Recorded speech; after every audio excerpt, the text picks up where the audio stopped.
Hey, this is Ari. Welcome to the Energy Blueprint podcast. With me today is Dr. Isaac Eliaz, who is a leading expert in the field of integrative medicine, specializing in cancer detoxification, immunity, and complex chronic conditions.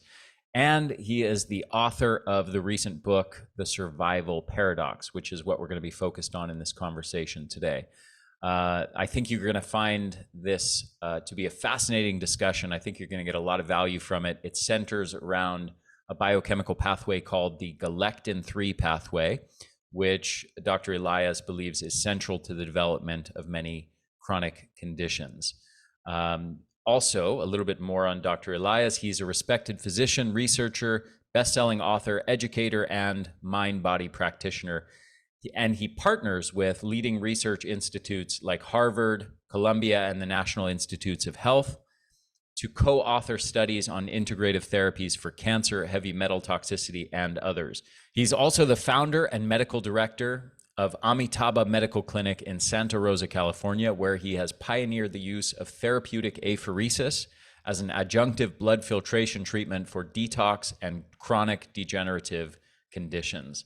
So with no further ado, I hope you will enjoy this podcast with the brilliant Dr. Isaac Eliaz. So welcome to the show, Dr. Eliaz. Thank you. Thank you for having me.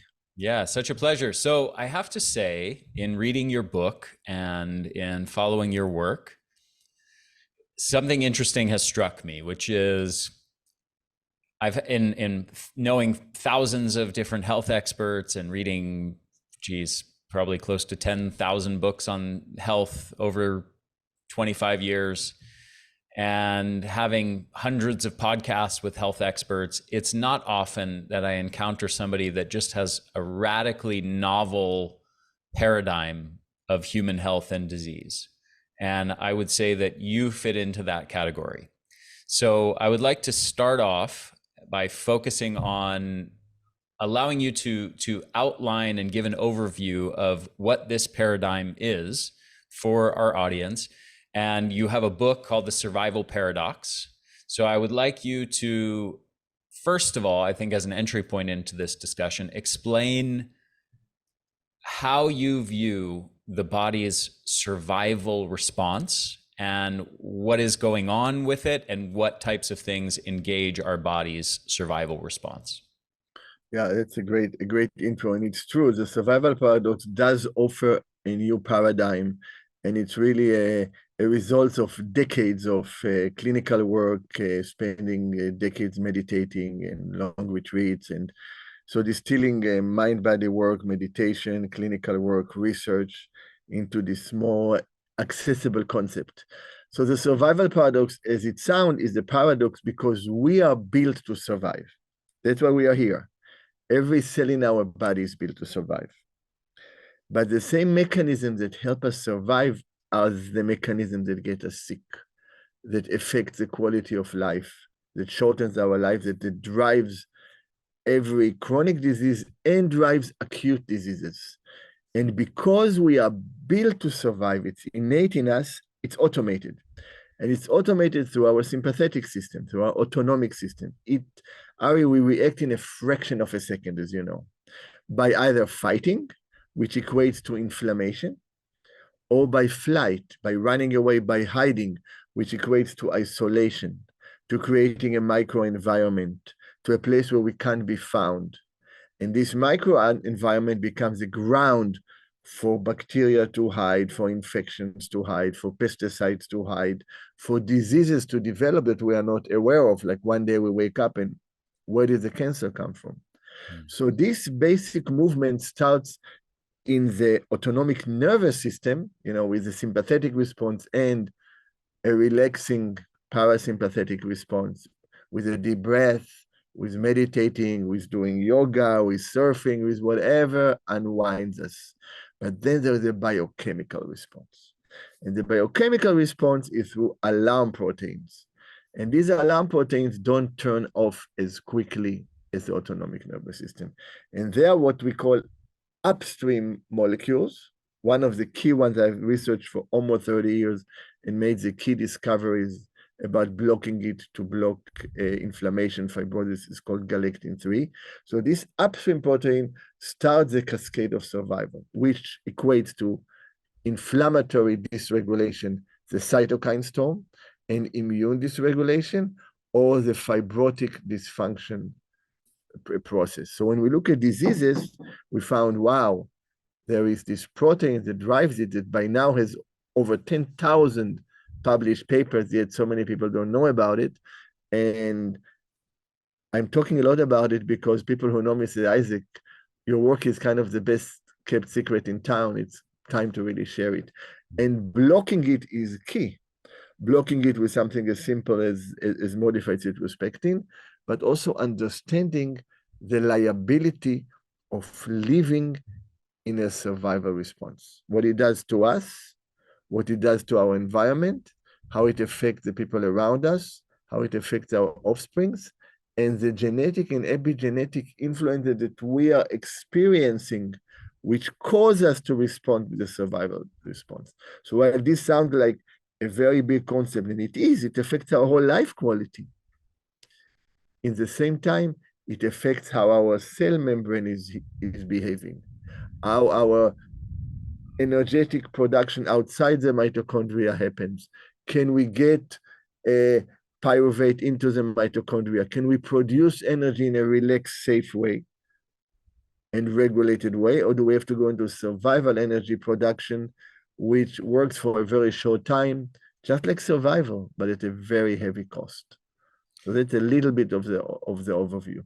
Okay, so let's pretend for a moment that my audience listening to this is mostly composed of very high-level scientists who understand physiology and who understand biochemistry.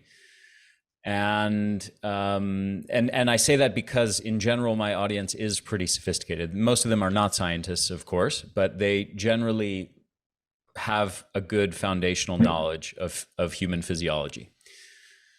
So I want to ask you to go deeper and more detailed into how things work. Yeah. And I also want to play devil's advocate a little bit, if that's okay with you. So first of all, the basic paradigm here is things that our body is engaging to survive are becoming dysfunctional in a way that is ultimately damaging to us and is driving aging and disease. Now, take me through like the story of this. How does this originate? What kinds of stressors? And then what are the specific physiological mechanisms or biochemical pathways that are engaged in response to that? And then sort of step by step, how that then ends up being dysfunctional. And it's okay if your answer is 10 minutes long here. I want you to go into detail of how this works. Of course, I'd love to. And it's great that you gave me an understanding of the audience, because I love to take people through the journey of the biochemistry inside the cells, very specific, and they can look it up afterwards. So stressor is anything that creates a survival reaction. It can be emotional stress. It can be psychological stress. It can be physical stressors, if it's a disease, if it's an injury, if it's pesticides, if it's heavy metals, if it's mycotoxins. And it can be a genetic and epigenetic influence that I talk in the book about my own story, carrying the pain of my grandfather that I'm named after, who is, 10 out of 12 siblings were killed by Hitler, and how I went through my own healing and my symptoms went away. And then my mother got a healing experience without knowing what I'm doing, because I went back to generations and then it went back to her. So we're looking about energetic effects on a global, interpersonal, multidimensional level, but the same thing happened in our cell. So when we react, so of course the physiology will be how it affects the gut and the brain, and I'll touch it. I love touching it. But let's go into the journey into the cell. So the cell now is not feeling safe. The cell is not feeling safe, or we are at a place of survival, that one can create a neurological pathway response, because we have to remember, we always do our best. And it's important for people listening to realize, don't be hard on yourself for something you have done 20, 30, 40 years ago. It was the best you could have done. The problem is that we get stuck in the pattern, neurologically, physiologically, and on a biochemistry level. So now if we get this sense of danger, if we get this sense of inflammation, our macrophage outside of the cell can turn into inflammatory M1, M2 macrophage and excrete galectin-3, or galectin-3 senses a danger in a certain place, it's coming to fix, to do injury repair. How? So through inflammation and fibrosis. It comes into the cell environment, it blocks insulin receptors, and now the cell's metabolism is to shift into a survival response. So this protein galectin-3 has a positive function. It's not all bad. It's also serving a positive role in helping facilitate healing and recovery of damaged cells. Is that accurate? It facilitates injury repair. Okay. Injury repair is very different from healing because the mechanism it uses is inflammation and fibrosis. If it could have a signal for 5 minutes and then just relax, it would be great, but it doesn't. Okay. That's a problem. So then when we are and I'm sure your audience knows this, when we're in a place of safety, of peace, we produce energy through proper mitochondrial function. Now we get 36 ATPs for 1 molecule of glucose, very efficient, no byproducts, oxidative stress is being handled, and the cell's pH is normal. And we do it by opening pyruvate dehydrogenase. We need the cofactors, if it's thiamine, alpha-lipoic acid, but the mitochondria, which is our smallest boundary, the same boundary we have as people, we decide what comes in, what goes out, through the breath, through the skin, through the gut, happens on the cell membrane, and within the cell, we got our energy production facilities, the mitochondria.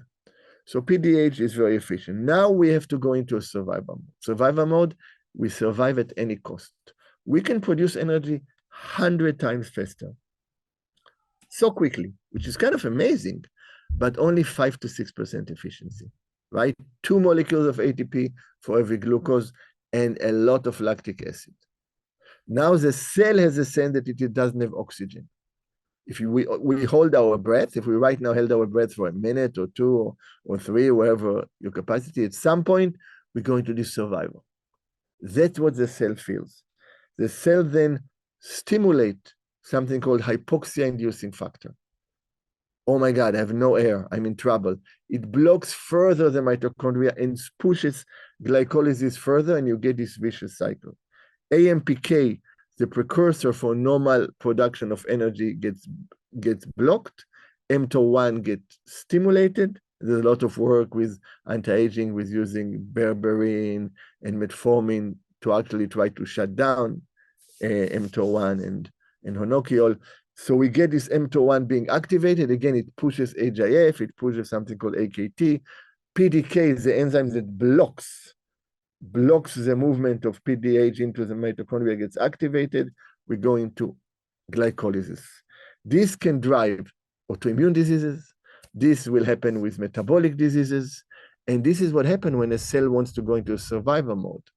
The classical. So the galectin-3 is present for too long. Cell goes into survival mode, is stuck in survival mode. You get this sort of prolonged, uncontrolled inflammation that is now suppressing optimal mitochondrial energy production. Yes. And the cell is switching to anaerobic glycolysis. Right.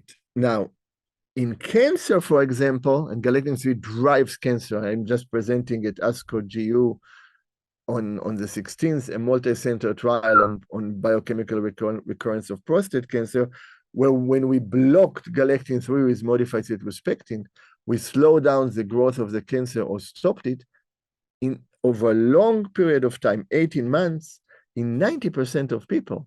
Now, the MCP, modified citrus pectin, didn't kill the cancer.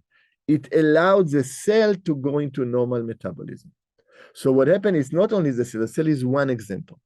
Physiologically, you get the cytokine storm. So galectin-3 drives interleukin 6, interleukin 1b, interleukin 10, TNF alpha, and some of my work is actually in sepsis. I have a large NIH grant studying what happened when we remove galectin-3 with therapeutic apheresis.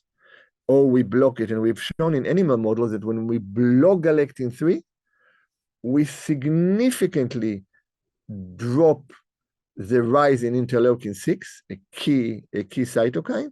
We reduce the damage to the kidneys, and we reduce mortality of the animals from 60% to 20%. When we remove galectin-3 completely, mortality goes to under 10%. So this is part of what happened physiologically.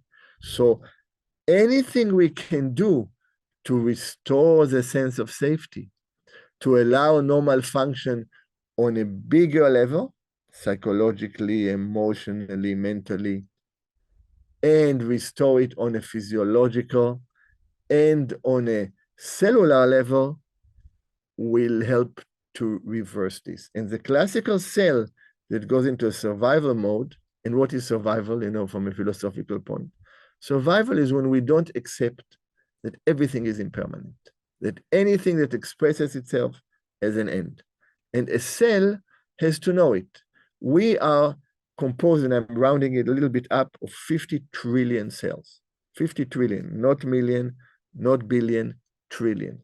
And each cell, and I didn't know it until a few years ago when I looked it up, each cell has up to 1 million reactions a second. Can you just imagine? And so the fact that you and I are talking now is nothing less than a miracle. All of this is working together. And there is an interdependence and harmony and mutual support between the cells and between our cells and our microbiome. 100 trillion organisms. When a cell says, no, I want to survive at any cost, it creates a microenvironment, it changes its metabolism. We call this cell a cancer cell. That's a typical definition of a cancer cell. So the shift from a survival response has a profound effect in cancer. For example, immunotherapy in cancer doesn't work well if galectin-3 is elevated, but it also has an effect in how we experience our life, in our ability to take a deep breath, in shifting from reactivity, which is an immediate survival response, ego-holding response, to responsiveness. Whatever comes, we respond with an open heart. We respond with nourishment. And the beauty is that our body is built to survive, and our body is built to explore responsiveness. That's really, in Judaism, we call it the tikkun, the fixing. Mm-hmm. In Buddhism, you'll call it finding our true nature. And the organ in charge of it, the organ that allows us to transform the survival response, which is really our life's journey, is our heart. Mm. Beautiful. Okay, so I feel bad saying this after how beautiful your last little words there were, but I would like to play devil's advocate on a couple of points, and I want to challenge you and then allow you to tell me why my thinking is incorrect. So the first thing that comes to my mind as far as sort of a fundamental skepticism or problem I have with the paradigm is it feels very conventional medical model in terms of like the search for one particular biochemical pathway that is abnormal, and then trying to find some drug that is going to interrupt this pathway, and that's going to be the cure for the disease. And what we know from however many decades of the conventional medical model pursuing that kind of approach in terms of the paradigm as far as how they approach curing disease is, I think the statistics are something like only 2% of chronic diseases that are considered to actually have cures, and most of those are things like antibiotics for bacterial infections. But for the broad categories of what represents over 80% of the disease burden, things like diabetes, cardiovascular disease, neurological disease, cancer, heart disease, these kinds of things, I would go so far as to say that the paradigm that seeks to identify abnormal biochemical pathways and provide drug interventions for them has been an astounding failure. And where there is some kind of positive result. Let's say you can take statin drugs to lower your cholesterol levels successfully, or you can take an SSRI antidepressant to maybe elevate your mood. There is almost always a trade-off as far as negative side effects. These drugs always come with a long list of side effects. So let me now loop this back into what you're doing. So coming from maybe loop it into what you think I'm doing. Correct. Yes. Because actually, I totally agree with your paradigm. So you're not actually challenging me. You're supporting me, and you'll see it in a moment. Exactly. So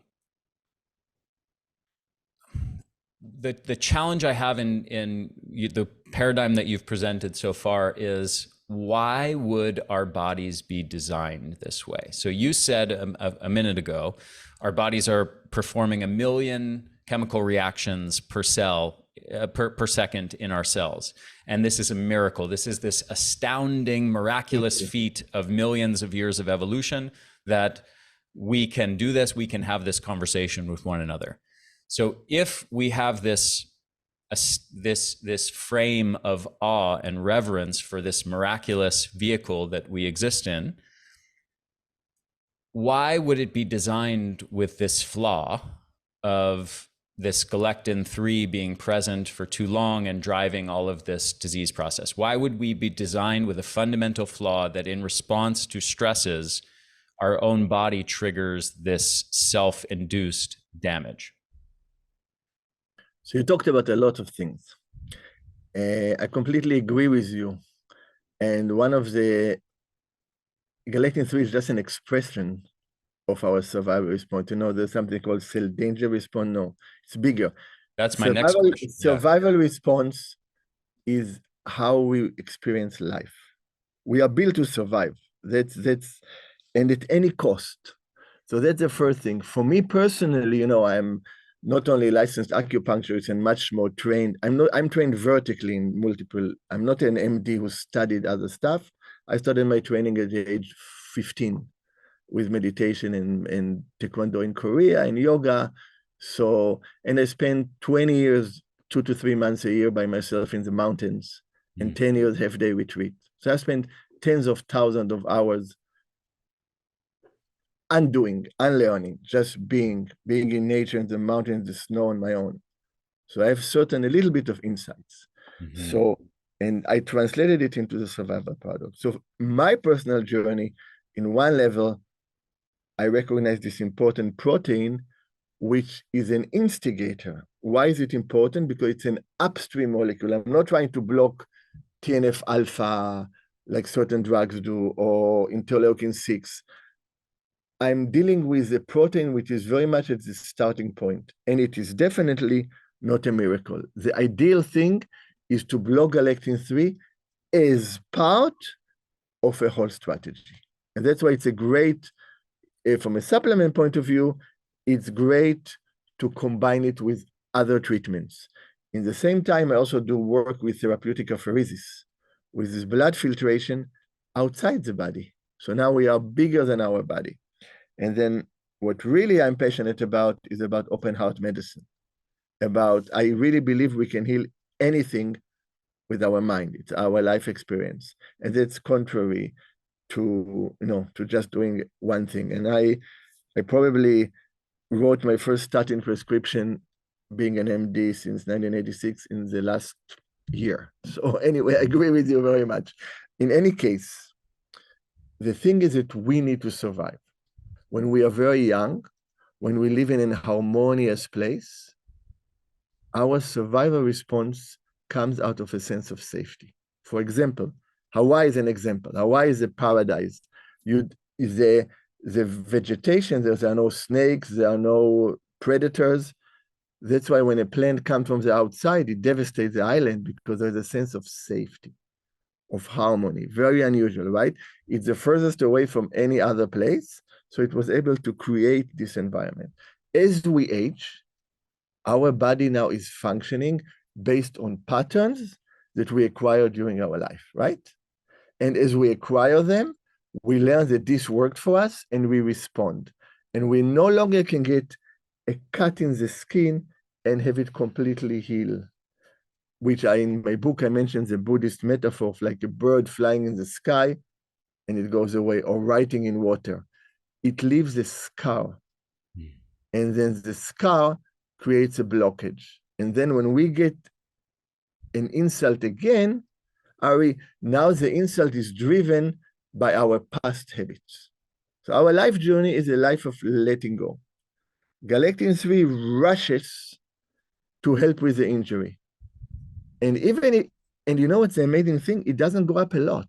If you look at the research, like my studies, Galectin 3 will go up by 50%, will double, let's say, in animal models. Interleukin 6 will go up 1,000-fold, 2,000-fold. Galectin 3 backs off. It went up and it stopped working. It doesn't go up anymore. The problem is the cascade it lives on that keeps going, keeps going, keeps going. Nothing is stopping it. It still gets a message. So in this sense, you are very correct. We are built, first of all, evolutionary to survive, and we'll do anything to survive.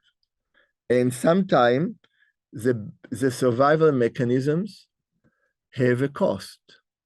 You know, we get injured. You know, people fight in wars, they get injured. Some people get killed.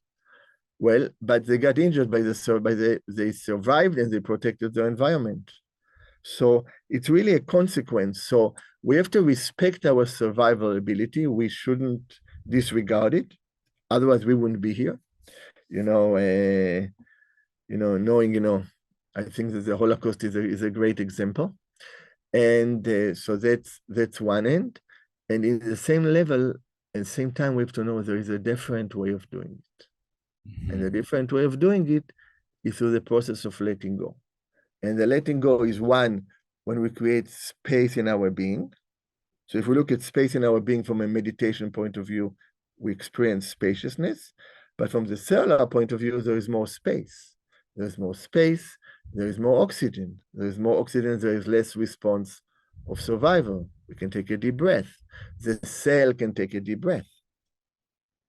And then, so that's one level when we can do it. And the other level is we can connect in our body to the physiology and the organ that behaves differently.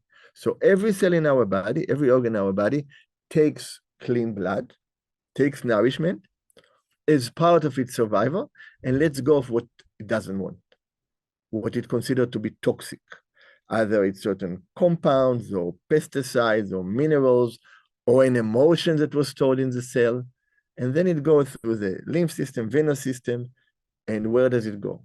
It goes to the only organ in the body that takes all the dirty blood from everybody, which is the heart.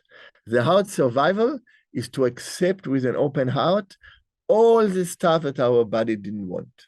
And that's where the transformation happens. Mm-hmm. And as you can imagine, Galectin 3 adversely affects the heart. It drives fibrosis of the heart. So just as a biochemical example, but with the saying in Hebrew, you can have a stone which is like a heart and a heart which is like a stone. So now all the blood comes to the heart.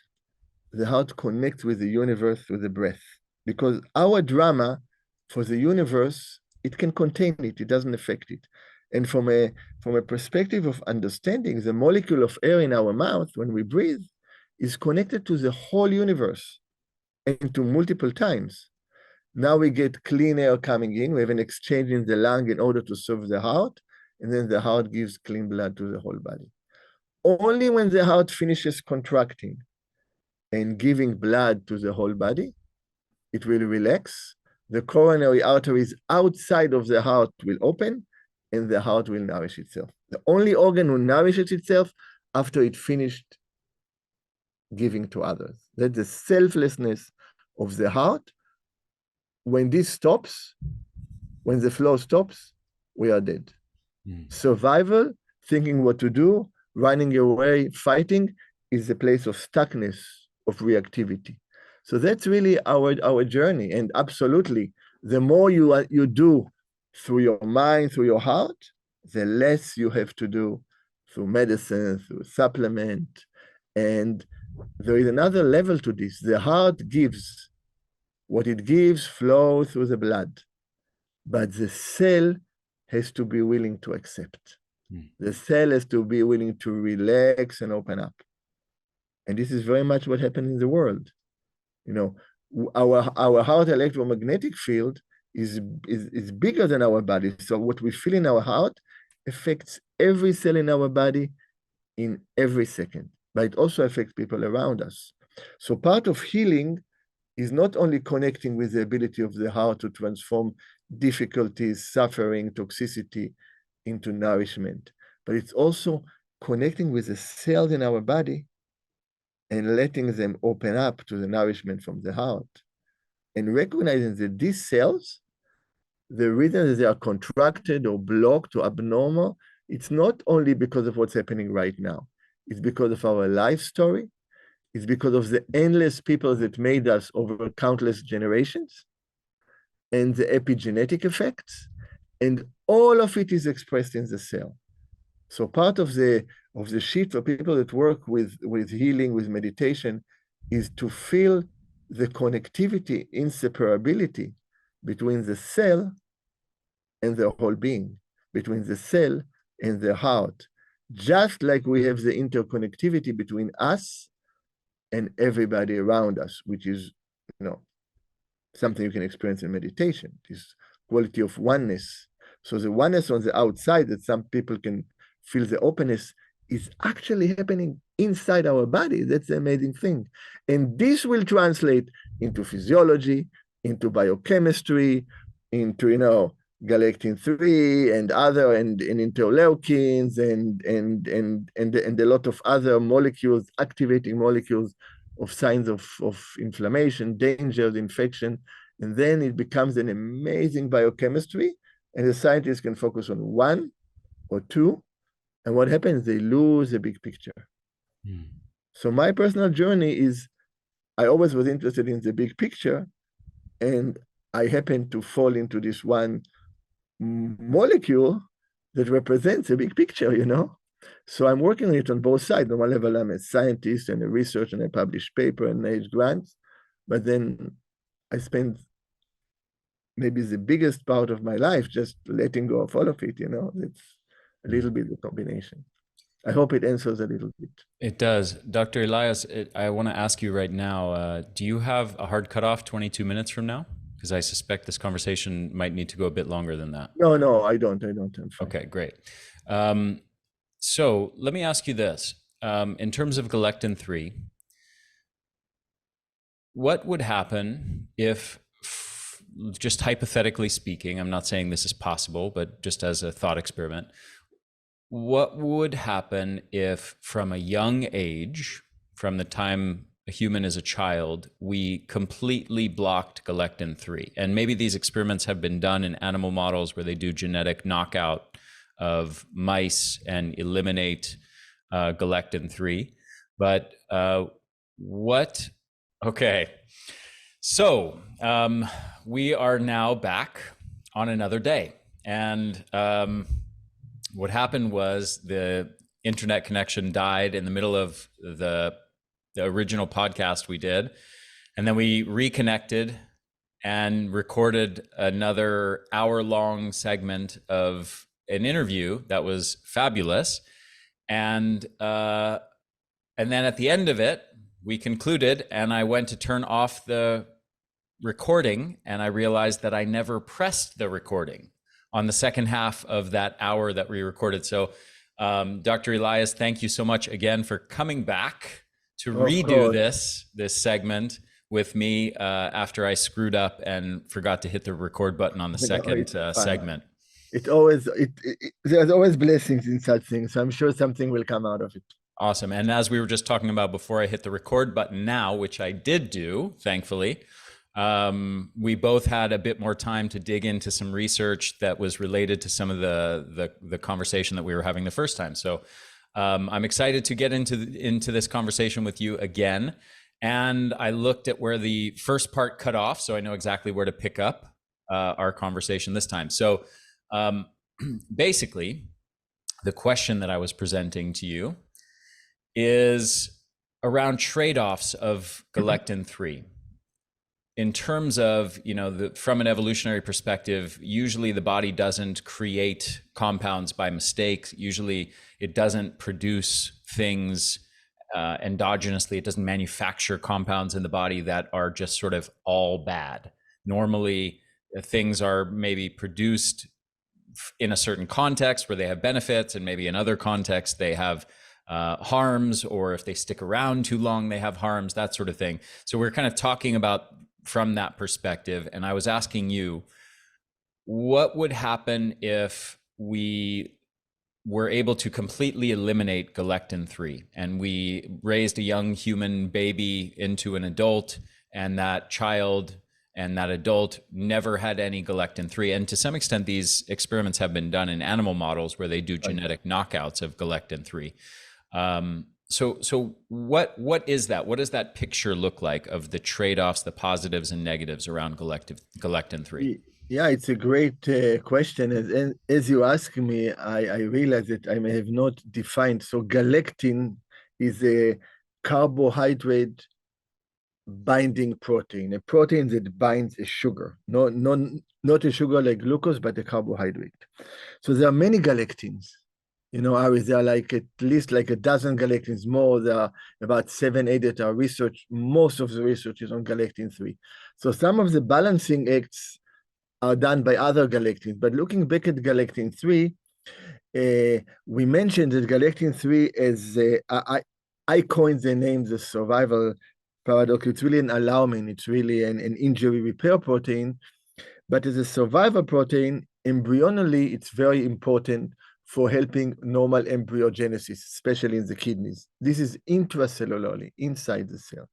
Once we are born, once we go through life, once we go through stressors, through injuries, the galectin-3 that is on the cell membranes, that is in the circulation, the galectin-3 that can be excreted quickly by macrophage, it's our go-to agent for injury repair. And the mechanism it uses is inflammation and fibrosis. As such, it plays a very important role. It starts the process. So when you look at knockout, at galectin-3 knockout models, they're always, aberrations in papers, but the vast majority show that when you use galectin-3 knockout models, you get better results. You get less autoimmune disease, you get cancer and not spreading as much. And one of the key papers that really was chosen by the editor as the best paper of the journal was in 2020, I think, or 2019, was a multi-center trial on 1,100 patients who were accepted to the ICU after CABG, after coronary artery bypass. And in the animal model part, they created acute kidney injury, damage to the kidneys that happens when you don't have blood supply. When in the heart, when you put someone on the heart lung machines, there are a few moments when there is no blood supply, and it creates kidney damage. In these animals, the kidney damage triggered galectin-3 that traveled to the heart and created damage and fibrosis to the heart. When you used knockout animals, which means the AKI damage that was created artificially by shutting down the circulation couldn't excrete or stimulate galectin-3, there was no damage to the heart. And when you created the damage and gave modified cytospectin, there was no damage to the heart.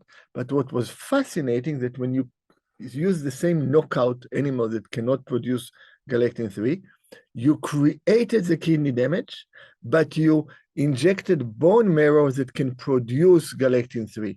The message from the kidneys went to the bone marrow, stimulated excretion of galectin-3 that went to the heart, and created the same damage. So in this sense, most of the studies are showing that there are benefits when you eliminate galectin-3. However, the story is very different when you block or when you deplete galectin-3. And the reason is you are blocking it on the surface of the cell, or you're blocking it in the circulation. But the cell can still produce galectin-3 through upregulation of mRNA a message to the cell, you got to produce Galectin-3, which is a cycle that once you have inflammation, it tells the cell, produce Galectin-3. So while you are blocking it, you can still get it at the targeted tissue. And that said, I want to really expand this part of my view on life, on health that we discussed in the first part and a lot in the second part. Galectin-3 is in no way the whole story, you know? It's a part of it. What is so intriguing about it is that it gives it signals, and it doesn't need a big change to create a signal. And then you got the outpour, the downpour of the waterfall of cytokines that go out of control. And one of the great examples is in our animal studies in sepsis. We show that the animals where sepsis was created artificially, as they went into sepsis, Galectin-3 went up twofold, maybe threefold. Interleukin-6 went up 1,000-fold, 2,000-fold. So we have here an upregulator, a molecule that is a very starting point, and it's in many levels, it's very important to address it, but it also exemplifies for me the importance of regulating our survival response, which is a fascinating topic. And I was just speaking on another summit today on inflammaging, and with very scholastic doctors, interviewer, and they were mentioning fasting, you know, and I was talking about fasting as a survival response, an immediate response, and fasting as a longevity response. Very different. So here we are dealing with the immediate, everything is on fire. I don't care what is the cost. I got to survive. And we all go through this in life, emotionally, psychologically, us, our family, our relative, previous generation that affect us genetically and mainly epigenetically. So we are this very complex being with so many influences, and the body naturally developed multiple mechanisms. But what you said is really wise. I want to tell you, there's a very legendary researcher, Dr. David Sachs. Dr. David Sachs discovered the MHC2 molecule. This is a self-recognition molecule. It recognizes what is ours, what is not. Brilliant guy, amazing. And he did some of the Galectin-3 depletion studies for me.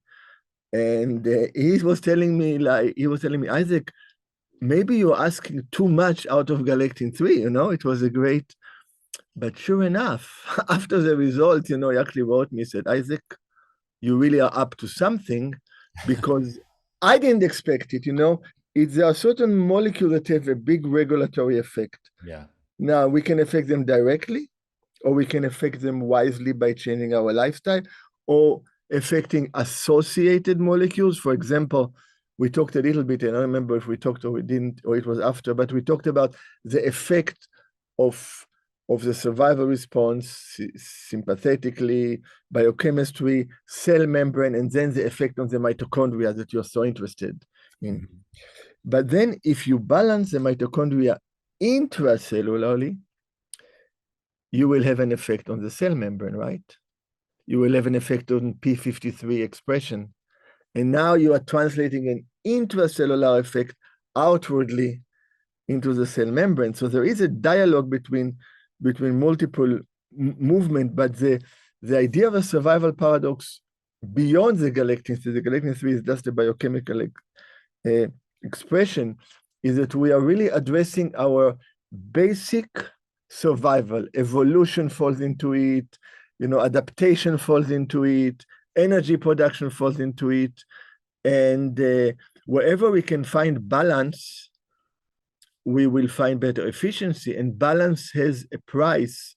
As I mentioned, you know, when you look at treating cancer, for example, people sometimes in the holistic level, alternative say, I want to balance the patient. But it's great if you balance the patient, but if you balance the cancer, it's not a great idea. So if you can cause more damage to the cancer compared to the body, there is a price, right? And for example, it will be like causing increased ROS in order to get an adaptive better response from the body, right? So you I you just do want to some make sure people follow that. We're talking there about increasing levels of reactive ROS is reactive oxygen species free radicals, basically to induce an adaptive response, sort of like you lift a weight, you challenge the muscle grows stronger. right. So that's like on a what you're interested in, right? On hormesis. But if you think about it, this is what we do, for example, in cancer. But the normal cell has a better glutathione function.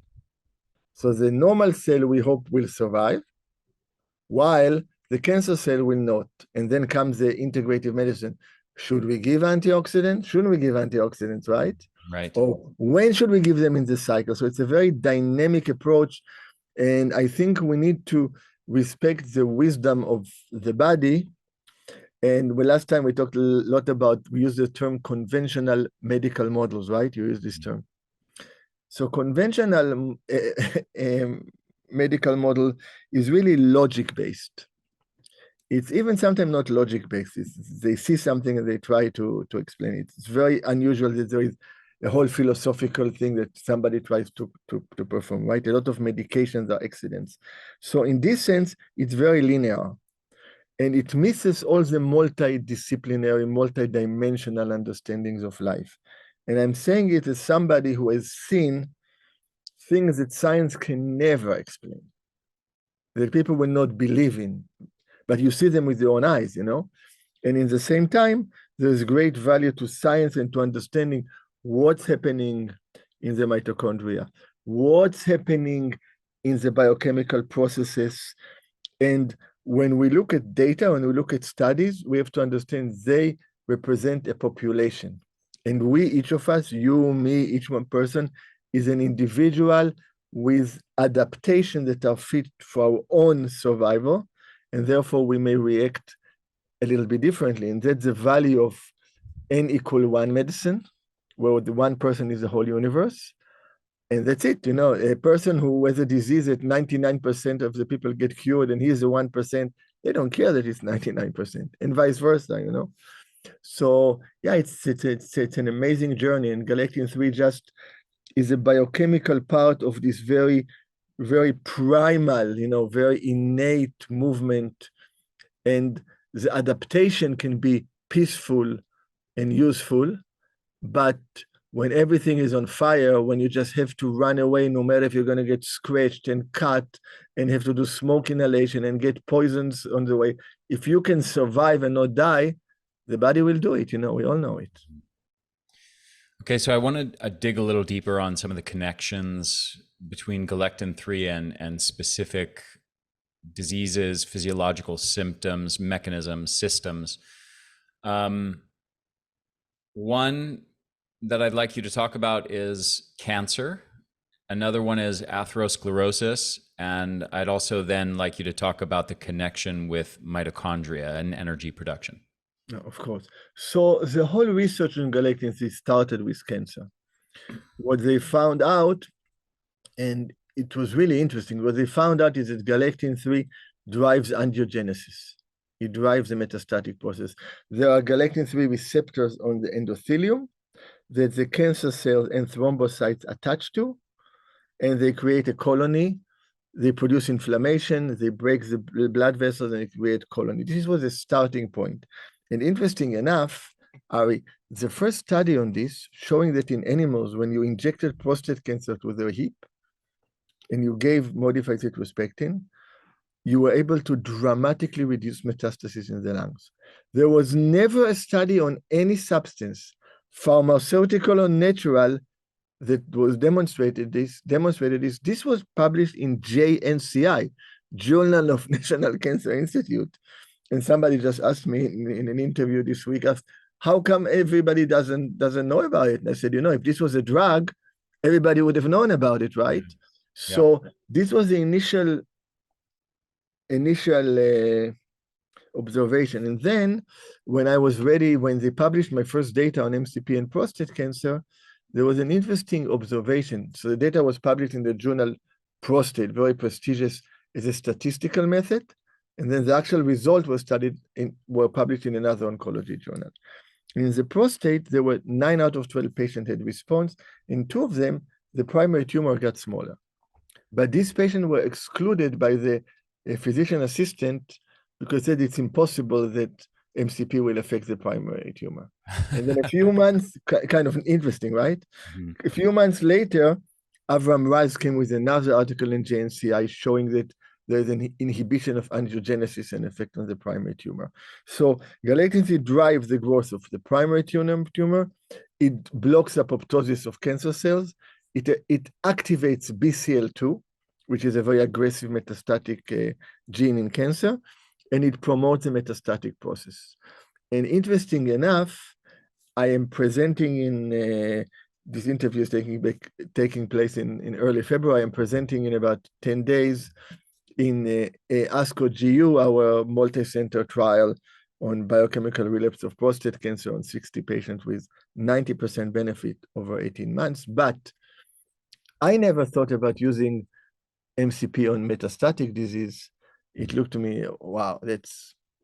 But interesting, in Israel, the same principal investigator, this is a population who doesn't do supplement, doesn't do anything. They gave to people with metastatic prostate cancer who didn't want to go through the hormonal therapy, they gave them MCP. And the results were so surprising. I mean, kind of amazing. And now I think we have a few dozens of them. So we're going to publish the data. This is really going to create like a wow, I think, how a natural substance can do this. What were the results? We are seeing we are seeing people with metastatic cancer where the cancer is stopping to grow and getting better. Wow. And so it's not 1, it's not 2, it's not 10, it's probably already not 20. Wow. And it's a very high percentage. And so yeah, it's exactly, it's a wow. But it's interesting how somebody who who is a great guy, amazing oncologist, not an expert at all in nutritional or alternative conventional one, but that's the one agent he's studying. So he said, okay, let's try it. It was opened enough. It's a lesson about being open. I wouldn't have done it.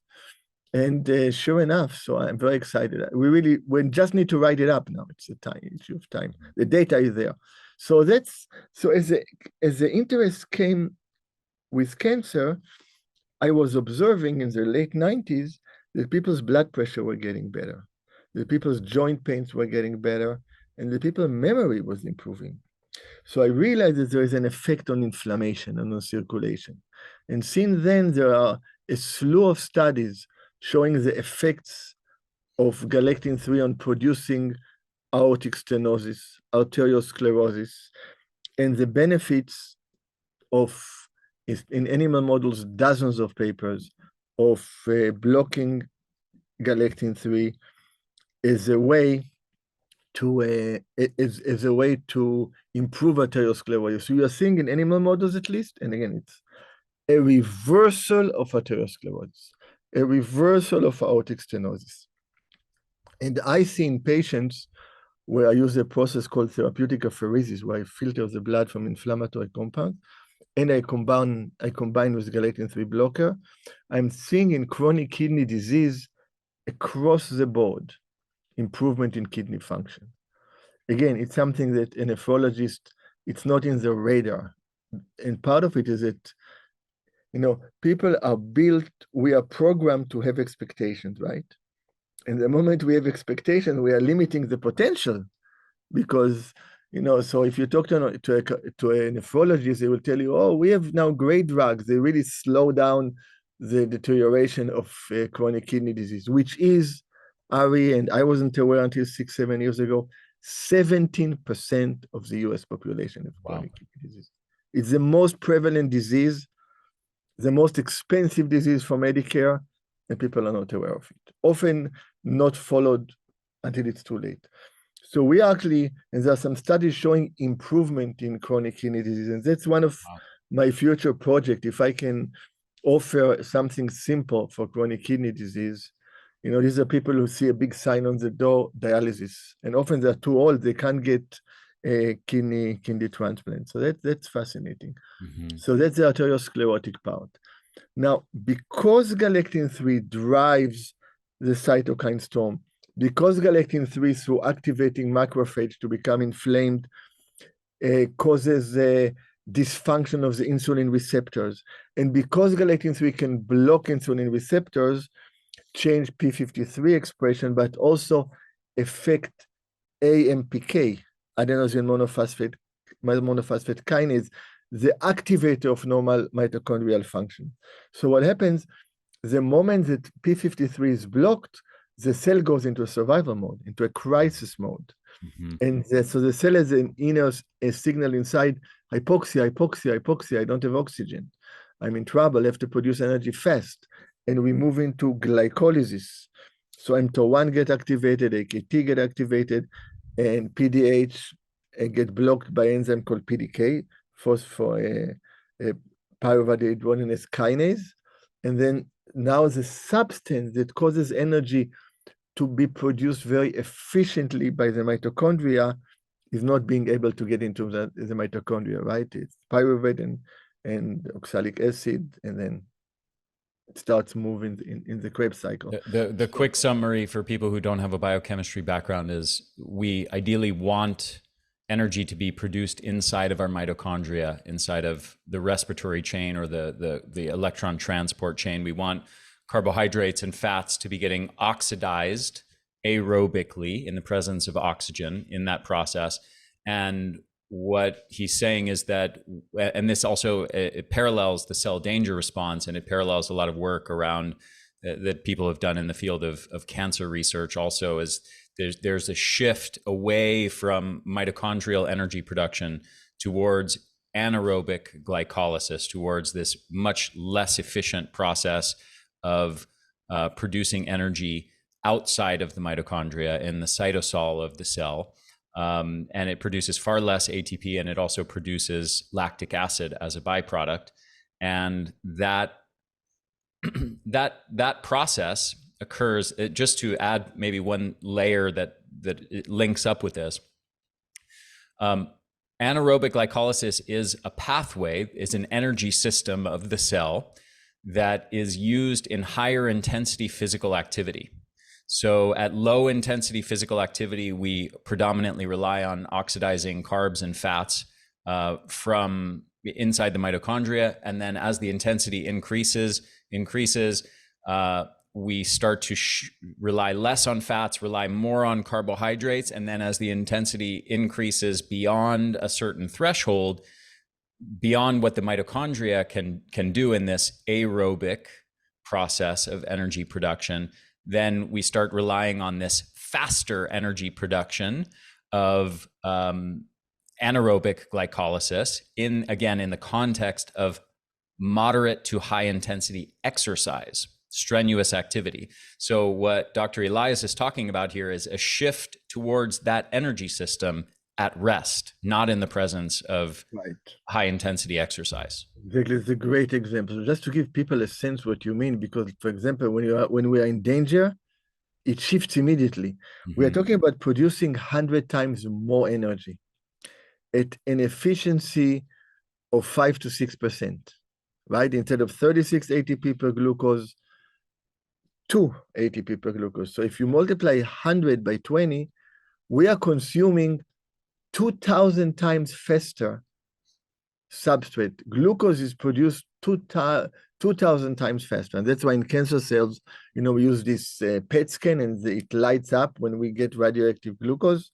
See glucose like similar compound. It's called SUV. It's because the cancer is using glucose so much. So this happens, as you said, anaerobic.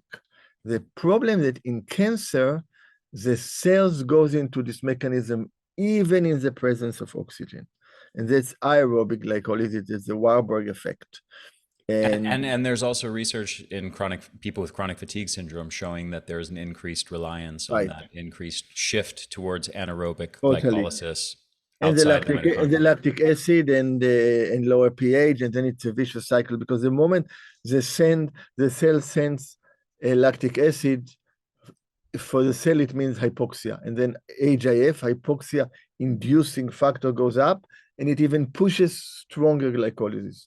And this is something we can do for a short period of time. We know we can run at full speed for 100 yards if we are good, For 200 yards, if we are an Olympic athlete, maybe for 400 meters, right? Then we're done.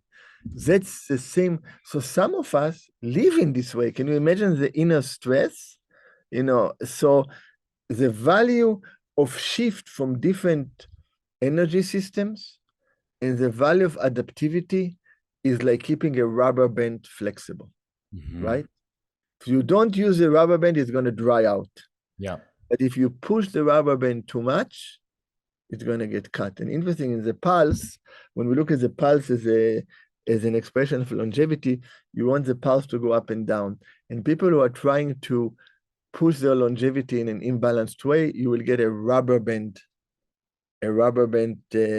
pulse, which the way you see it is that it gets stretched at the middle, and it gets soggy in the edges, and it gets soggy in the middle. Now, when you stretch a rubber band first, it stretches at the end, not in the middle.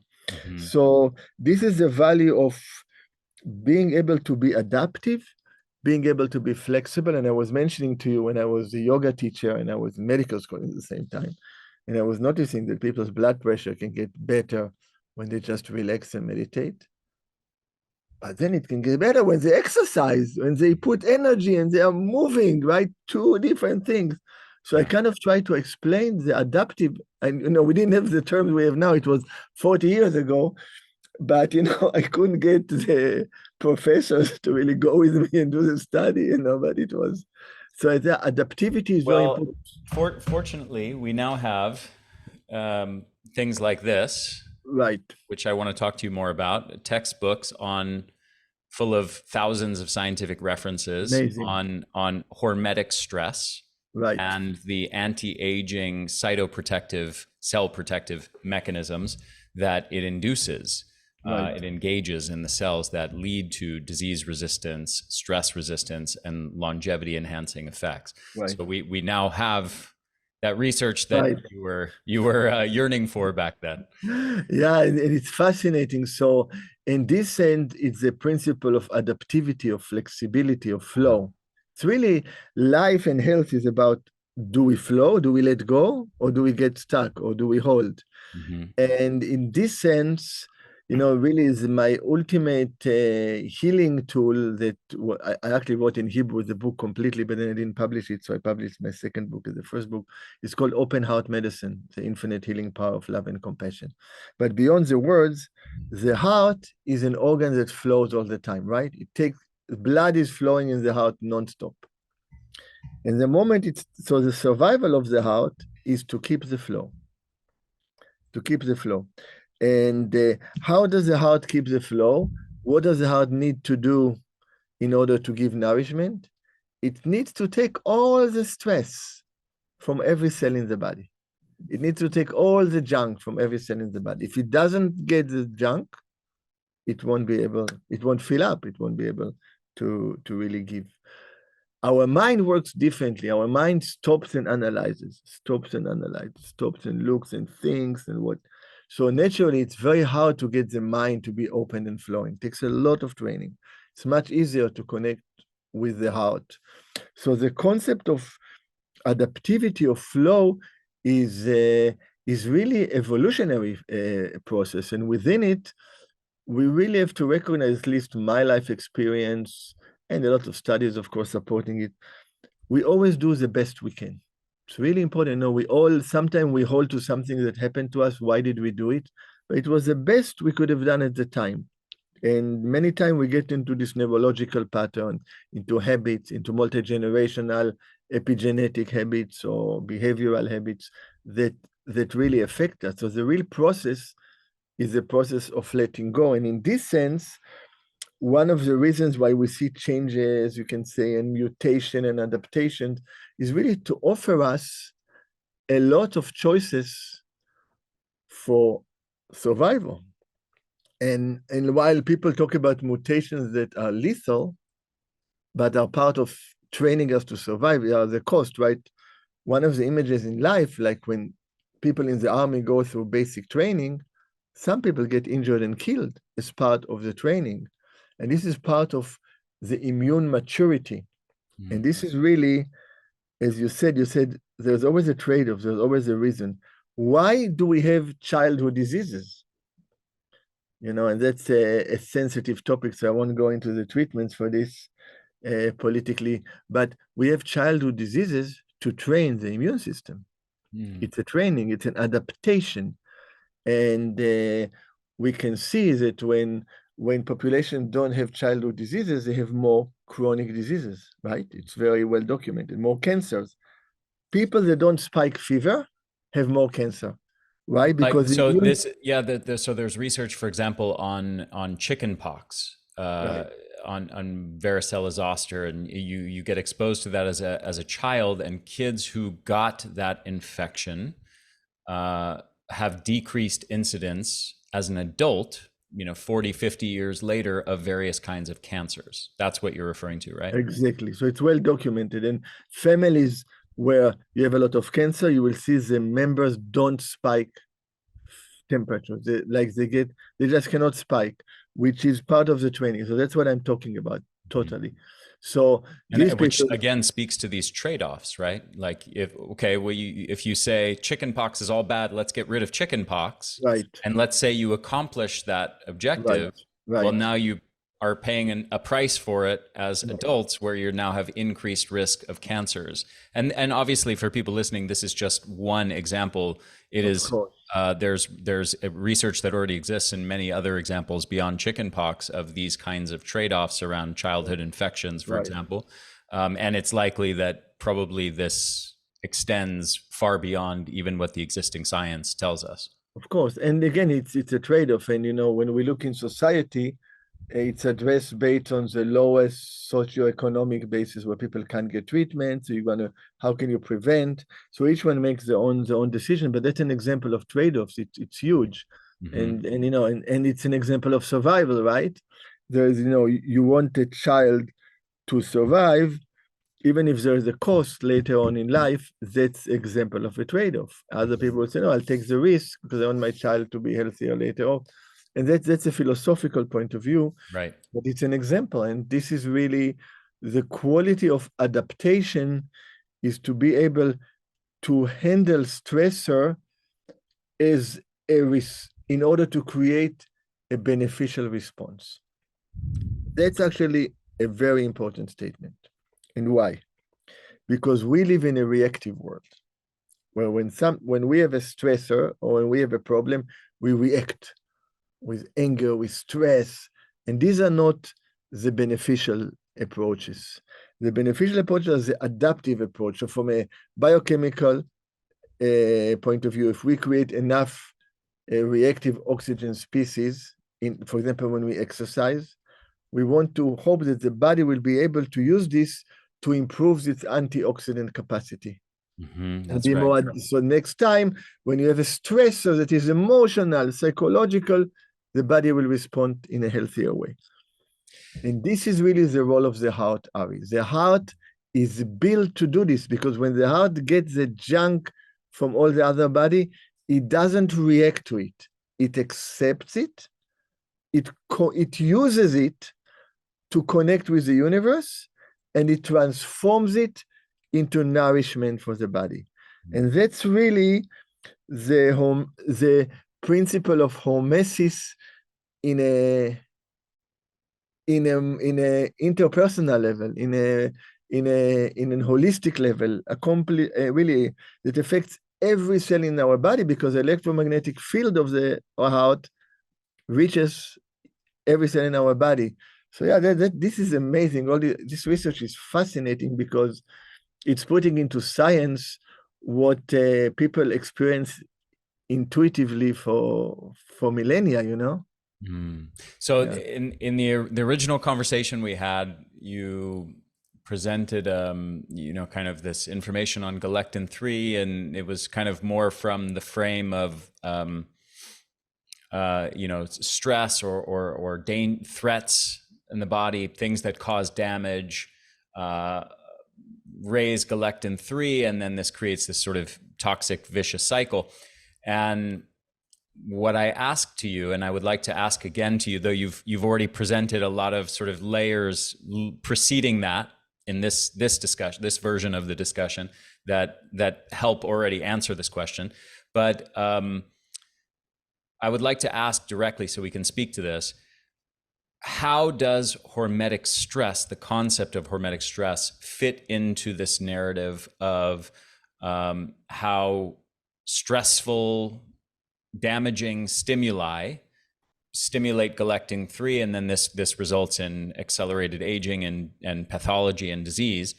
How can we create a synthesis with the idea that hormetic stress, things like exercise, things like breath holding, which also induce this thing you talked about earlier, hypoxia-inducible factor, which sends the cell this signal that puts it on this trajectory towards anaerobic glycolysis. So we can have hormetic stressors that induce some of these same factors, stimulate reactive oxygen species, hypoxia-inducible factor, heat shock proteins, that create some damage in the cell as a result of these sorts of stressors, and yet paradoxically they're linked with disease resistance and extensions in longevity. So how do we make sense of that?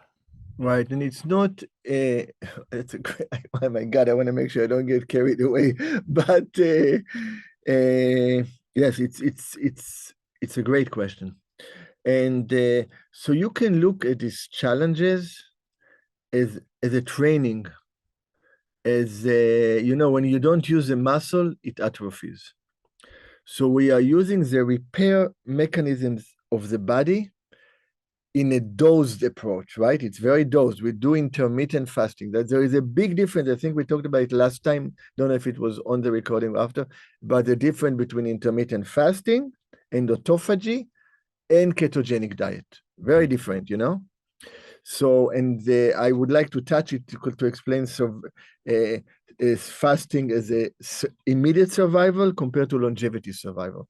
So when we give small doses, we get the body to exercise its repair. And slowly we can build up, right? When you exercise, you can't run, 10 miles right away. It's really interesting. I really don't like running, really. And I couldn't run like half a mile, okay? Then I decided about a year ago that I'm going to see what the mind can do. So the first day I ran like, 300 yards.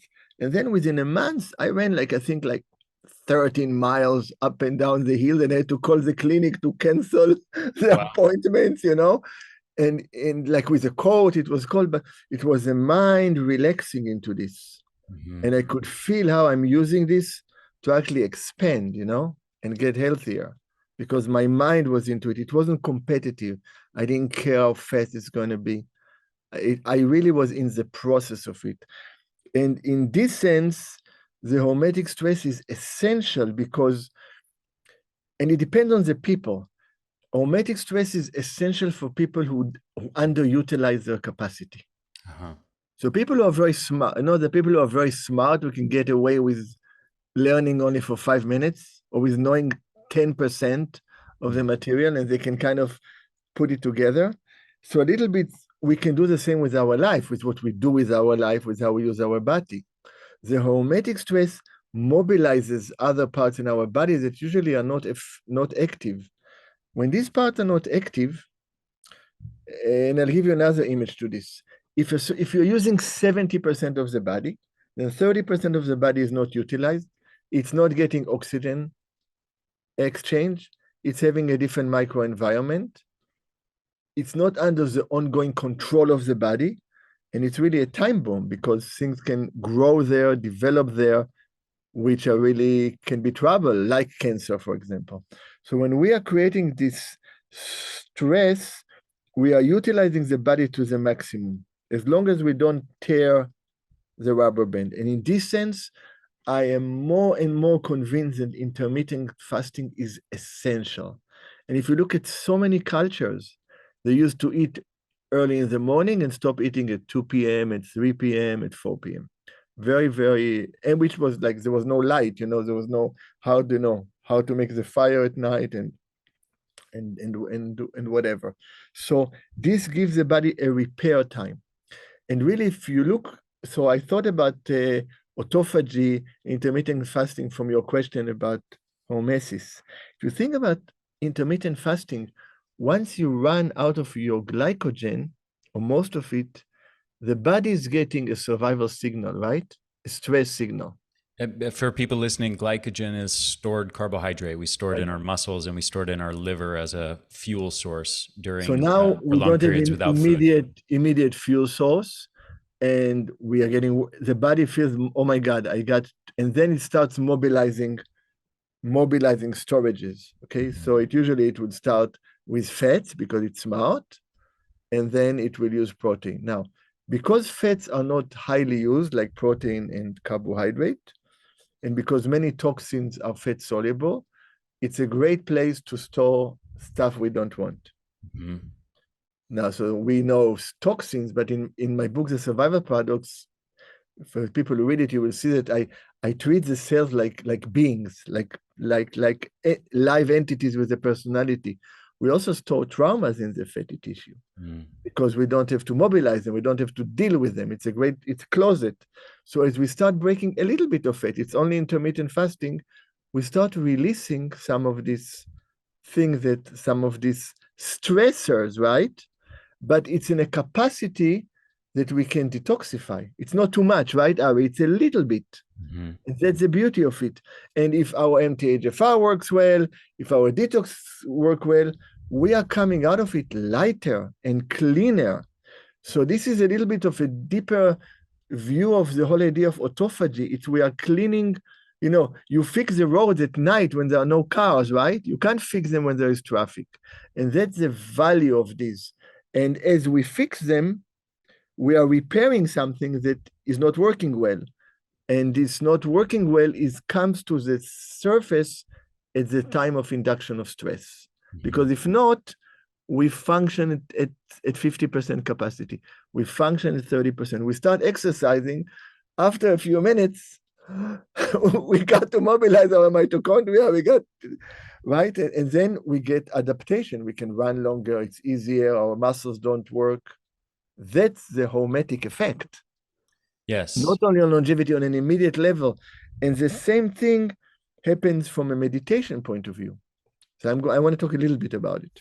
Because people think that meditation is just clearing your mind and not engaging in thoughts or just staying in the place between thoughts. But really, meditation gets deeper. The thoughts are not, or the feelings are not our enemy. Meditation is not what we experience, is our relationship with what we experience. So the process of meditation, when you really let go, all this stuff comes at you. And either you push it away, you detoxify, or you just relax into it and let it dissipate. And as it dissipates, you feel a major cleansing. Mm-hmm. That's an hormetic effect. Mm-hmm. The stressors that usually will cause damage are now used for a release process, for a letting go process. And that's why you can benefit and improve your health with meditation. And you can improve your health with exercise and fasting. And you do the best when you do them together, of course, which is in so many cultures. When I teach my retreats, it's a few days and we see cancer markers getting better. We do intermittent fasting. We do a cleanse with lemon and olive oil at night. We eat very, very clean. So there is a breakdown process.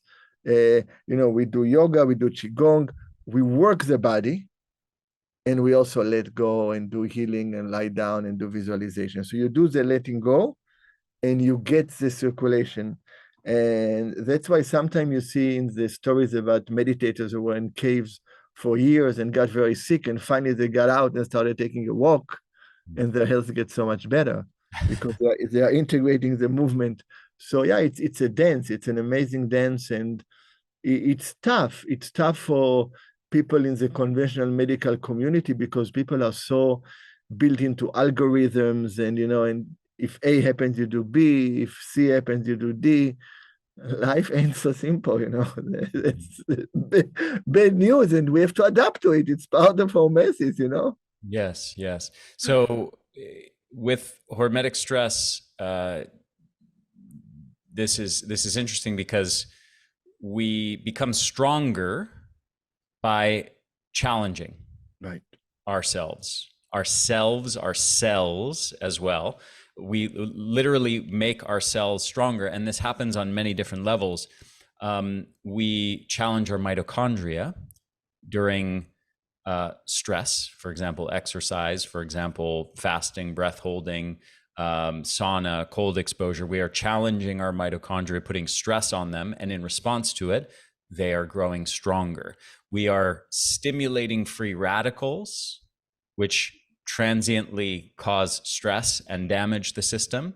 And by doing so, we engage adaptive mechanisms inside the cell where they increase their internal antioxidant supply to neutralize, to better resist and be more resilient in the face of future exposures to reactive oxygen species, to free radicals. So we train the cells to become better at neutralizing those forces. Linking this up briefly with the lactic acid story and the anaerobic glycolysis, there's a lot of very interesting stuff around that from exercise physiologist Inigo San Millan, who has really in recent years reshaped our understanding of lactate. He's done a lot of work on the role of lactate in relationship to cancer, which you've touched on, and a lot of other aspects of it that we didn't know. I don't want to digress too much, but a lot of very interesting aspects of how lactate works in the system. And one of the things that happens with hormetic stress, particularly endurance exercise, is we train our mitochondria to better use lactate as fuel. And particularly in slow twitch muscle fibers, they become much more efficient at soaking up the lactate. And given that, as you described earlier, that becomes a signal that locks the cell into this anaerobic glycolysis, by making our body more efficient at creating more of a lactate sink, so to speak, a disposal mechanism for lactate. We clear it much faster. We don't allow it to build up and cause as much toxic effects. And what's interesting is, in between our last conversation and this one, I spent some time looking up research on exercise in relationship to Galectin-3, and I found a number of studies that show, as a parallel, when you do exercise for the first time, you get a lot of DOMS, a lot of delayed onset muscle soreness. You feel sore for a day or two or three. Right. And this is in part muscle damage and inflammation and things like that. But if you keep doing that activity, the same activity that induced lots of soreness the first time or two that you did it no longer induces soreness a week or two later, right, after doing it, after repeated exposures to that stimulus multiple times. Right. What's interesting is there's research on this in relationship to Galectin-3, where they've shown that exercise induces a big spike in Galectin-3, but repeated exposure to exercise with exercise training, you actually reduce baseline levels of Galectin-3, which is similar to, again, this parallel of reactive oxygen species. Exercise spikes reactive oxygen species, but then by engaging these adaptive mechanisms, you're paradoxically lowering baseline levels. Yeah, fascinating. Totally. Yeah, that's great research. I didn't look at it specifically for exercise. Yeah, it's again, the exercising, really, for a muscle to contract, it has to relax. Mm-hmm. For a muscle to relax, it has to contract. That's the basic movement. You know, when we come to this world, the first thing we do is we cry. We let go. We exhale. That's what we need in order to inhale. The last thing we do in this world is we let go. We exhale. Somebody. So it's always a dance, and the body is wise. And I think we are just, I mean, the beauty is there's so much research, so many publications going on, and so many great researchers that we are finding all these amazing analogies, and the principles are very similar, and we can get to it from many angles. And one thing that we can take as a practical advice from the study that you talked about, Galectin-3 in exercise, is that consistency and repetition is very important. Mm-hmm. It's very important, and patience, and patience. And the one thing. And the other things, it's important to change routines in the same time Mm-hmm. because the body sometimes needs a break so it doesn't develop tolerance. So it doesn't get stuck into a certain habit because it's part of the flexibility is to shift habits. You know, when we look at the concept of miracle, what is a miracle? Miracle is something that is unexpected statistically. That's really the definition of a miracle, you know. Mm-hmm. And if we have the same habit and we do the same thing again and again, our chances of an unexpected outcome is not as great, you know. So this Mm-hmm. is part of adaptability. And in this sense, you can say that it's part of the spontaneous mutation process.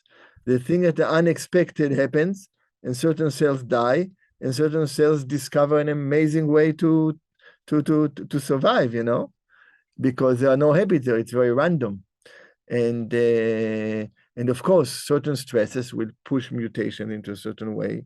And of course, epigenetic expression is a survival mechanism, it's an adaptation. And it really is a fascinating, your word trade-off is, you know, for the listeners, viewer, the word trade-off that you used is bigger than trade-off. It's really a dance. It's really a dance, you know, it's Yeah. right. When Okay. you come, So, sorry, go ahead. no, go. Okay. Go. So I want to loop this into something we discussed in the last conversation that I think is an important layer to the story. And are you okay on time, Dr. Yeah, Elias? totally. Totally. Um, I want to talk to you for 5 more hours, but we'll try maybe for 15 more minutes. So can you give, as I asked you to last time, can you give like kind of a list of diseases that are associated with elevated levels of galectin-3? Yes. And so if you look, there's a very important paper, it's called the A to Z list. So basically, galectin-3 is associated with almost every disease. If you look at different organs, but the classical ones, so we have cancer and multiple cancers, well published. We have, and then we have the inflammation and fibrosis-driven diseases. So autoimmunity in general, autoimmune diseases, and then the different organs. So chronic kidney disease, directly related. You look at patients with chronic kidney disease, the higher the galectin-3 at the same level of kidney function, the faster they will deteriorate. More than this, patients on dialysis that have a higher level of galectin-3 will have more morbidity and more mortality. Acute kidney injury, of course, sepsis. Galectin-3 is a driver of sepsis. Patients, the paper I published, I was a part of the group, patient coming to the ICU with sepsis without pre-existing conditions, the level of galectin-3 at admission will determine who will die later on in the next months. So, and then we have all the dysfunctional organ. Heart failure, the more deadly heart failure, is what we call the ejection preserve, the fibrotic heart failure. NASH and NAFLDS. NASH is actually the most prevalent liver disease, much more than hepatitis C. People just are not aware of it. Non-alcoholic fatty liver disease, pulmonary fibrosis, strokes, all the neuroinflammatory diseases, Alzheimer, Parkinson, ALS, they all have a galectin-3 element in them. And then a lot of infectious diseases, because galectin-3 is not only our survival tool, it's also the survival tool of the infectious agents. For example, the spike protein of COVID is almost identical to galectin-3. It's the survival protein of the coronavirus. So the galectin-3 will be the backbone of the biofilm and will help bacteria, Lyme spirochetes, fungus, parasite, whatever you name it, hide. The arteriosclerotic plaque has a big galectin-3 component. Galectin-3 can bind to heavy metals. It can bind to oxidized lipids. And so we have all of these groups of circulatory illnesses. And so as you can see, some of the more significant autoimmune diseases where galectin-3 plays a role is SLE, rheumatoid arthritis, and scleroderma. And so a lot of them, as you can see. So this list encompasses cardiovascular disease, neurological disease, cancer. These are the major killers. Right. of Right. Western society right now, and they comprise these kinds of diseases comprise a massive portion of the overall disease burden, the vast majority of it. What's interesting is that most of these diseases don't exist in hunter-gatherer populations. And so we have to, I think, consider what it is that those populations are doing that might be affecting this Galectin-3 story. And in between last conversation and this one, I had some time to look into this, and I found Cool. one, this exercise angle. I think a lot of this research hasn't been done yet. I think it's still, Right. very much in its infancy Right. in relation to as far as answering this question that I'm referring to right now. But there's certainly research on exercise. We know hunter-gatherers were much more physically active, so we know that's part of this story. We can expect Galectin-3 levels to be much lower in traditional living populations where they're doing much more physical activity each day. There also seems to be a strong link with Galectin-3 and body composition. The more overweight you are, the higher Galectin-3 levels tend to be, and also in the case of diabetes. Right. So when we're looking at this question, why don't these diseases that are driven in large part by Galectin-3 exist in these hunter-gatherer populations that are not consuming modified citrus pectin? Right. We have to look at, what are these other layers of the story that might be modifying these Galectin-3 levels. Absolutely. And I think Lifestyle. exercise, body composition, probably some other factors that are going on there as well.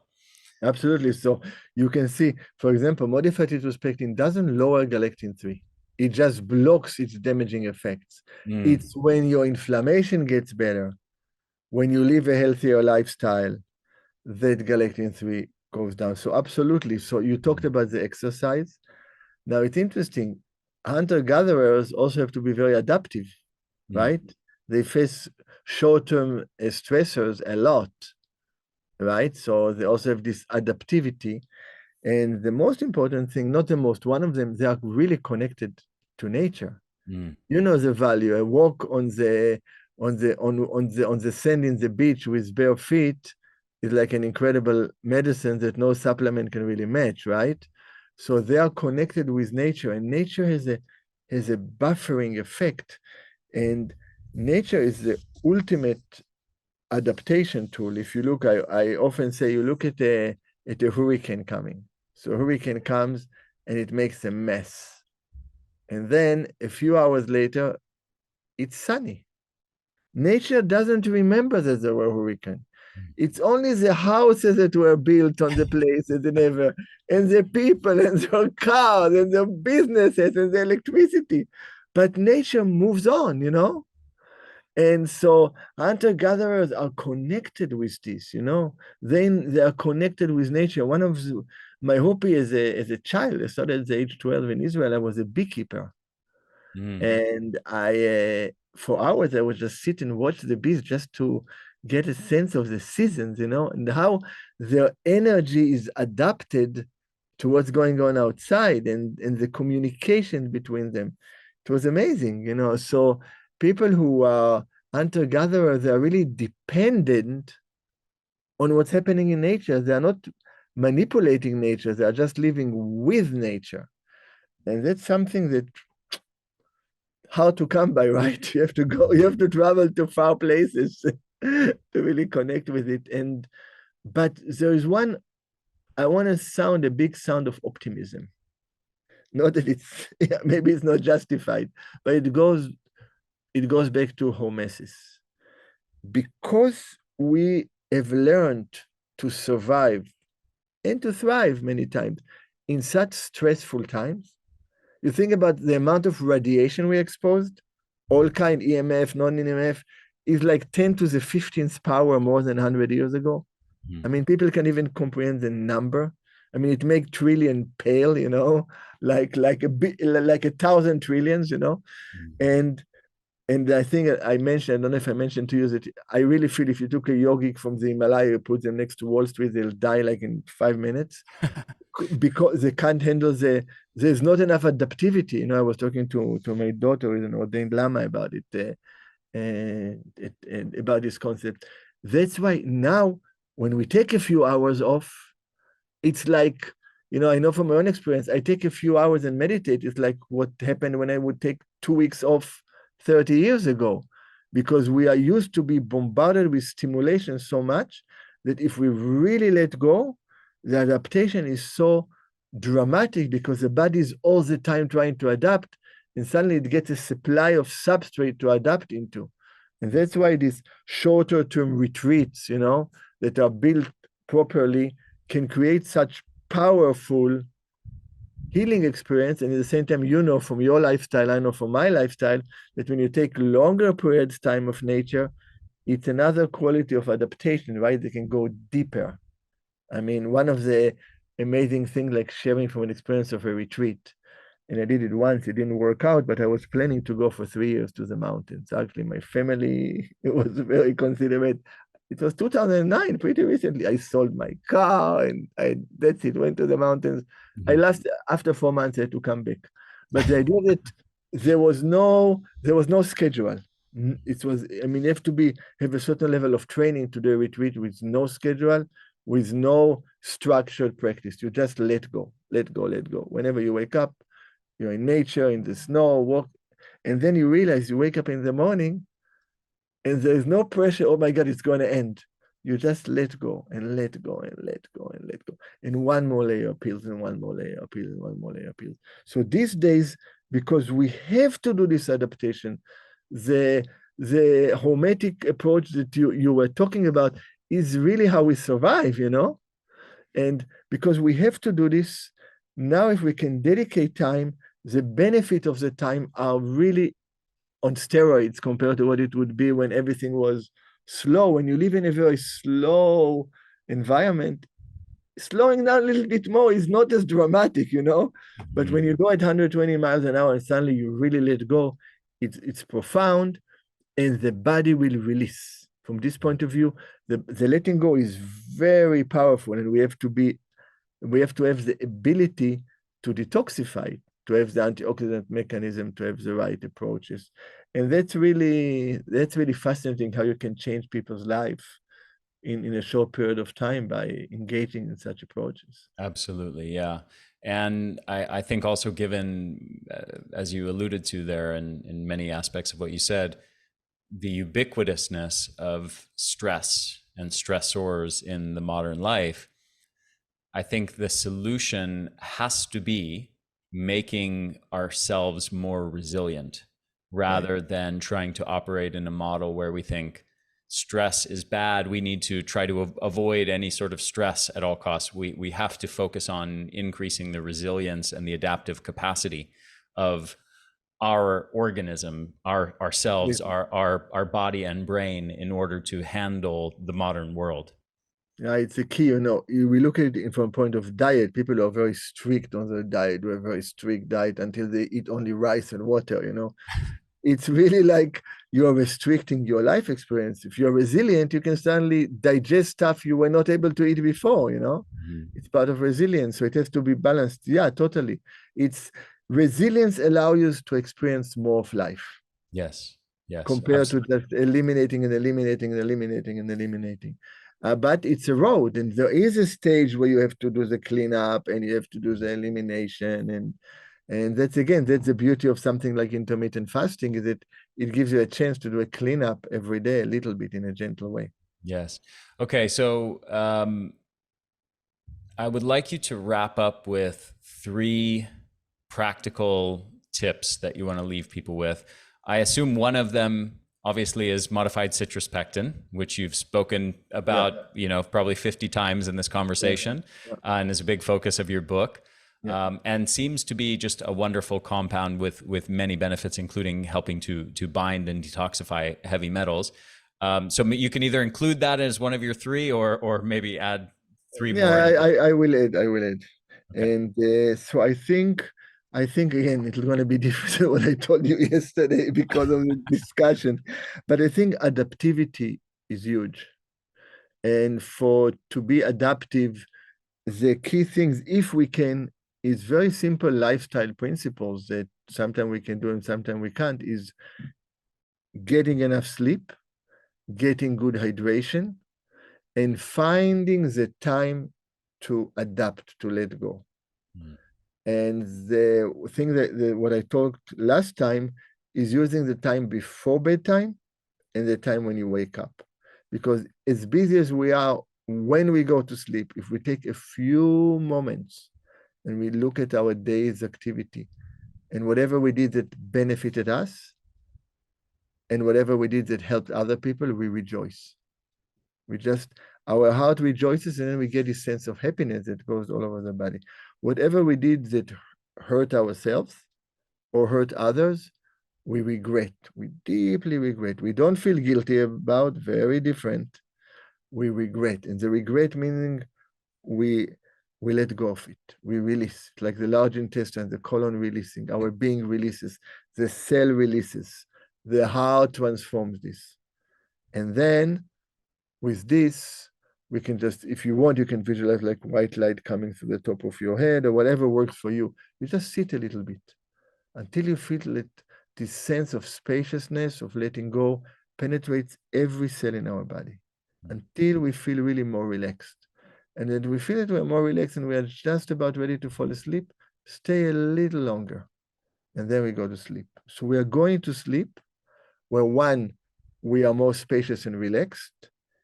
Two, we started our letting go process, exactly what we talked from the adaptation, right? The body is starting to release things from the day. And so our repair works much better. And we can see it will affect our dream quality, our dream content. And then when we wake up, our mind has been quieter for a few hours. It's a unique opportunity. So before we jump, we can sit in bed for a few moments. And first we take 3 deep exhalations. And in the third one, just go like, just let go. And let our vision open up to all the directions. And just stay there until we feel that our visual field and our experience expands. And when you are there, same time, stay there for another 30 seconds, for another 5 minutes, for another 2 hours, just until this quality of spaciousness is penetrated a little bit inside of us. It will change the quality of our day. So we're using very short times before our time of rest and before our time of activity to give a different message. And this will have a profound effect, including on our mitochondrial function, because now it's functioning with a sense of peace, Yes. with a sense that it can handle stressors. So this is very, and I think exercise. And each one can find whatever they want to do. Exercises that build mitochondrial function.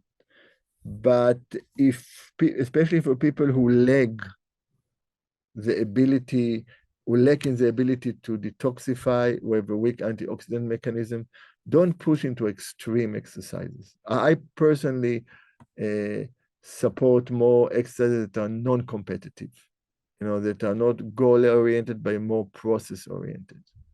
And movement is critical, and we don't move it enough. I mean, so many people. So if we do this, we'll be healthier, there's no doubt. And the other part is just, one is letting go, and the other one is accept that other people can have a different opinion than you. It's okay.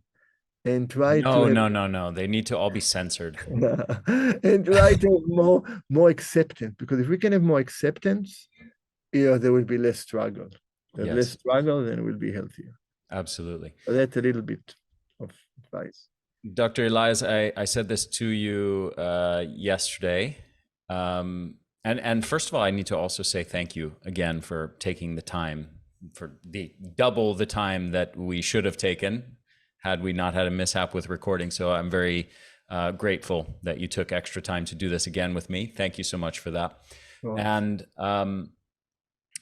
The other thing I want to say, as I said to you the other day, is I really love how your answers to these questions traverse the territory from the minutia of biochemistry to all the way to the spiritual realm, and sort of the whole landscape of the territory in between. So it's really beautiful to have this conversation with you. I really enjoyed it 2 times over. And I love how different this conversation was from the previous one. It gives me a chance to get to know you and gain insights from you personally in double the amount of time. So again, grateful, tremendously grateful for all of your time and for sharing your expertise and wisdom. And the last thing is just let people know where to find you, where to follow your work, or get in touch with you, or wherever you want to direct people. Yeah, so people can come to my website, Dr. Eliaz, dreliaz.com. I have a weekly newsletter. And as I mentioned, I really hope in the second part of this year to offer a few days of a retreat as a free offering on Zoom. Even on Zoom, I've seen during the COVID, if people can take 2 to 4 days, you can really experience a shift in your life, a shift in your health. Beautiful. Thank you so much, Dr. Eliaz. An absolute pleasure. And I really look forward to our next conversation. I'm sure there will be one soon. I hope there will be one soon. You will be one. I'll be nagging you because I learned so much from you in this. Lucky me, we had 2 conversations. Wonderful. Thank you so much, my friend. I really appreciate it. Thank you.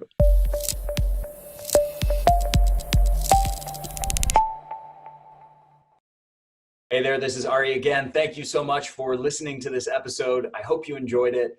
If you did, if you found it valuable, please share it with your friends, share it with your family, help me get the word out there. Also, if you're on YouTube, make sure to hit the subscribe button and hit that little bell to get notifications every time we release a new video or new episode of the podcast. And if you're listening to this, make sure to subscribe to this podcast on iTunes or on your favorite podcast app. Thanks so much for supporting my work at the Energy Blueprint. I hope you enjoyed this episode. I will see you in the next